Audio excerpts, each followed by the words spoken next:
नमस्कार शेतकरी मित्रांनो, आज आपण कलिंगड प्लॉटवर आहे.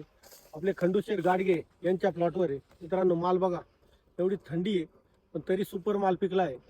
2 ते 5 6 7 किलो साईज झालेली आहे आणि क्वालिटी माल पिकवलेला आहे. तुम्हाला आता माल कापून दाखवतो.